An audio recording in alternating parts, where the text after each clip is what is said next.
Well, the python problem is getting closer and closer to home here in Central Florida. We told you at 10 how the apex predators are getting closer to our home here. Officials in Florida quietly launched a secret project pouring millions into a last-ditch effort. They sent hundreds of robotic rabbits into the heart of the Everglades. Each machine was built to mimic a live rabbit, from its body heat to its unique scent, all to trap the pythons that have destroyed the ecosystem. But the swamp doesn't follow human rules. The robots worked too well. They didn't just find the pythons, they found something else.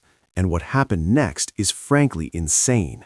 When the glades began to vanish at sunrise, the Florida Everglades glows like a living mirror. You see, it's a world of shimmering sawgrass over slow-moving water, where herons stand as still as statues. Yet beneath that staggering beauty lies one of the most devastated ecosystems in America. For decades, this vast wilderness, a shallow river of grass spanning 1.5 million acres, has been under a silent and coiling attack. The invader isn't a chemical spill or a new development. It's alive, it's hungry, and it has proven to be, to put it mildly, unstoppable. The Burmese python, a predator born in the jungles of Southeast Asia, has turned Florida's wetlands into its own personal empire. The thing nobody tells you is that this invasion wasn't an act of nature, it was a human mistake. Born from the exotic pet trade in the 1980s and 90s, baby pythons were sold as harmless curiosities, glossy, beautifully patterned, and small enough to rest in a child's hands. But those pets grew, and they grew fast. Within a few short years, many reached staggering lengths of 15 to 20 feet, powerful enough to overpower a deer or even a 6-foot alligator. Owners, completely unprepared for a monster in their guest room, began releasing them into canals and swamps. Then, in 1992, Hurricane Andrew tore through South Florida. The storm destroyed countless reptile breeding facilities, releasing an unknown number of pythons into the wild. Those escaped snakes seeded the population that would later engulf the Everglades. For a python, this new world was paradise. The Everglades offered warmth, endless water, and most importantly, prey that had never evolved to fear a giant constrictor. With no natural predators of their own and the shocking ability to lay up to 100 eggs at a time, their population exploded. Biologists now estimate that tens of thousands, perhaps hundreds of thousands, roam South Florida. What they've done to the food web is catastrophic. In areas where pythons are dominant, there has been a near total disappearance of raccoons, opossums, and marsh rabbits. We're talking populations dropping by over 90%. One large python was found with an adult deer inside its stomach. In another famous incident, a python was filmed fighting an alligator, a battle so intense that both animals perished in the struggle. The loss of these species creates a chain reaction. Fewer small mammals mean less food for native birds of prey. Fewer scavengers mean decaying matter lingers, altering the very soil. The fight against them has been a long, losing battle. Officials first turned to the public, launching the Python Challenge in 2013. It was a massive media event, a call to arms for anyone brave enough to step into the swamp. Cash prizes, public glory, and the thrill of the hunt. They came with airboats, machetes, and flashlights, but after weeks of effort, the combined haul totaled just 68 snakes. 68 out of tens of thousands. It was a PR stunt, not a solution. They moved on to a more professional strategy, the Python Elimination Program. This wasn't a contest, it was a job. Paid, licensed hunters patrol the levees at night, getting an hourly wage plus bonuses for every snake. But the math is brutal. It costs millions to pay contractors to hunt over a massive area, and for every snake they remove, 2 more seem to take its place. They even tried Judas snakes, fitting female pythons with radio trackers to lead hunters to breeding grounds. It helped, but it wasn't enough. The Everglades was just too big. The state realized brute force was a failing game. They needed a hunter that didn't use its eyes. From paws to prototypes, when the bounty programs failed to make a dent, wildlife managers realized they needed a new kind of hunter.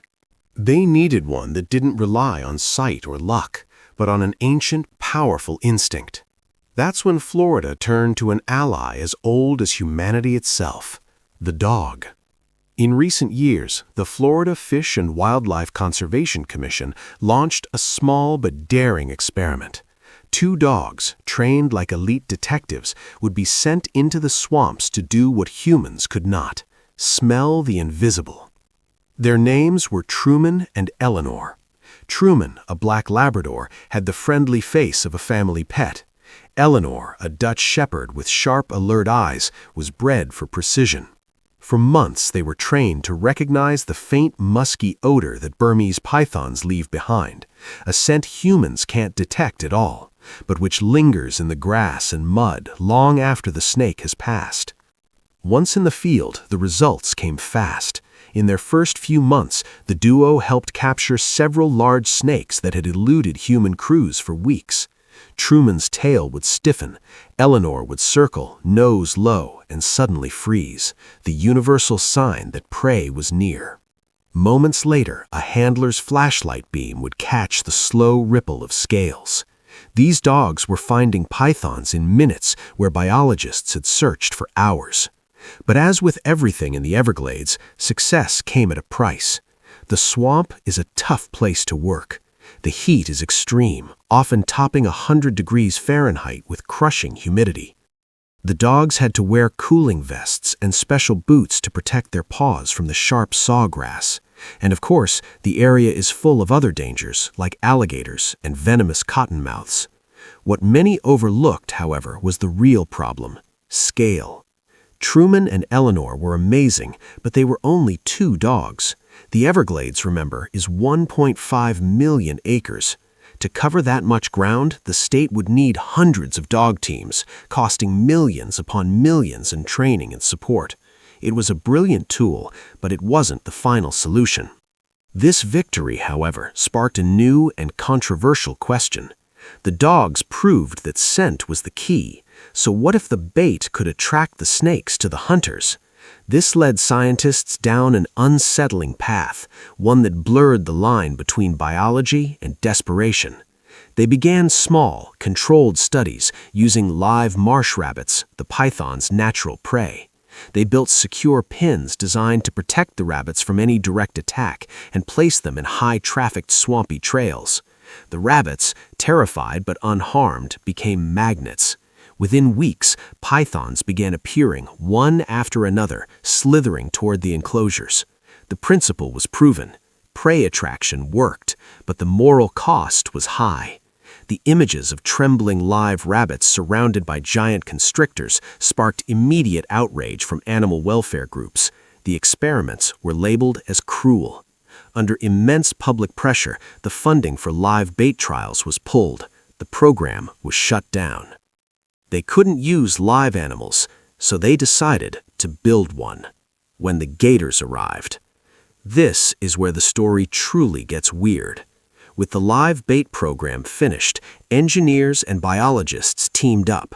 They had the blueprint. They knew what a python wanted: the heat of a small mammal, the scent of its fur, and the slight twitch of life. So they started building. The project was called the Robo-Rabbit. Each decoy was a marvel of practical design, built from weather-resistant materials and coated in synthetic fur. Inside, a special thermal pad emitted a constant heat signature nearly identical to a living marsh rabbit's 99-degree body temperature. Tiny battery-powered emitters released a chemical compound that mimicked rabbit musk, a scent that could drift on the swamp breeze. Some models even had tiny motors to make their ears and nose twitch. They were, in effect, perfect bait. Each one cost nearly $4,000 to build. Hidden within was a motion-triggered camera and a transmitter. Whenever something slithered close, the system would activate, sending an alert to biologists stationed miles away. And to power it all, small, efficient solar panels, allowing them to operate for weeks. The plan was simple. They anchored 120 of these robotic rabbits inside protective pens in known python hotspots. The goal wasn't to harm the snakes directly, but to lure them into monitored zones where trained teams could move in and remove them. When the first units were deployed, no one knew if it would work. The first 2 days were a stunning success. The alerts started pinging almost immediately. Field cameras captured incredible footage, massive pythons, some over 15 feet long, approaching the decoys. They flicked their tongues, sensing the heat and smell. Then they struck, coiling their massive bodies around the fake rabbits. The teams moved in and captured snake after snake. It was working. And then, day 3 happened. An alert came in from a decoy near a deep-water canal. The biologist watching the feed expected a python. Instead, the camera showed a dark, log-like shape moving fast, a 12-foot alligator. The gator wasn't confused. It was drawn by the same sensory triggers. It saw a warm, struggling animal. In one violent explosion of water, the alligator charged the pin and crushed the $4,000 robot in a single bite.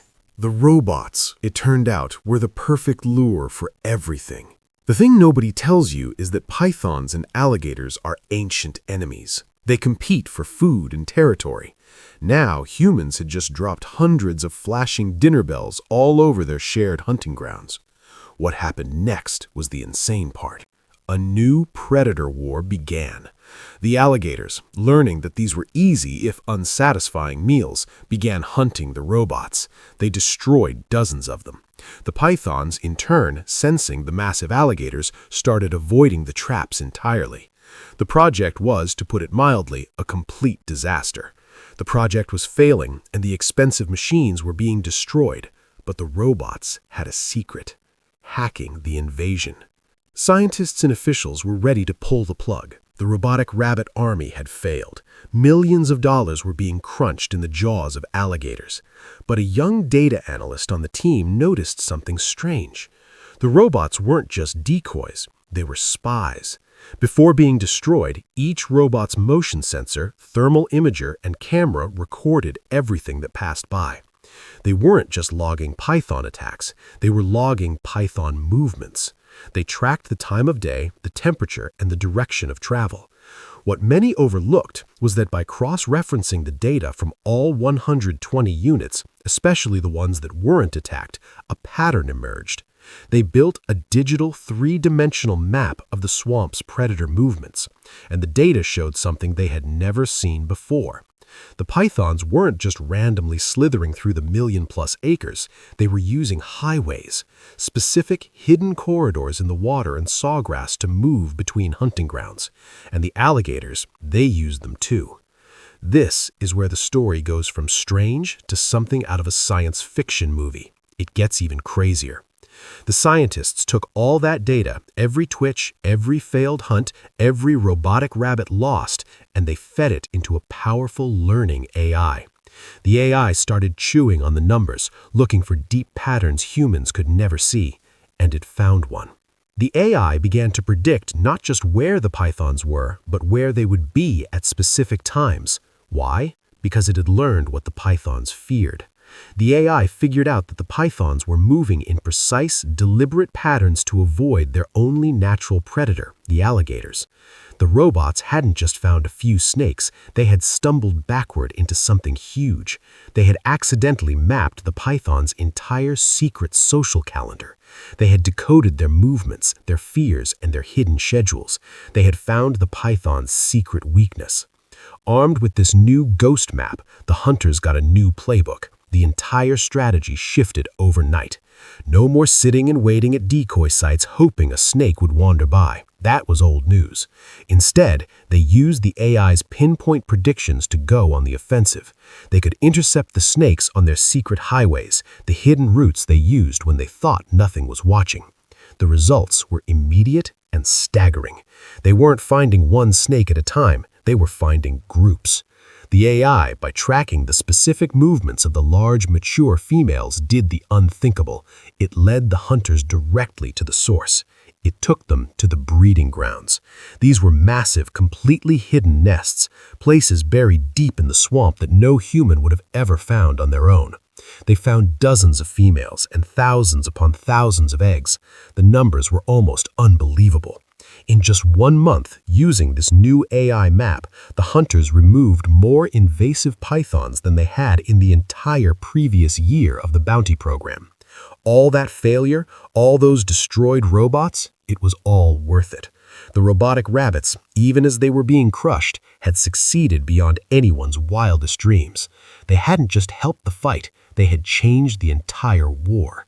They had hacked the invasion. So, did Florida's high-tech experiment just create a new breed of super snake? What do you think they should try next? Let us know your thoughts below. And don't forget to like and subscribe for more insane stories.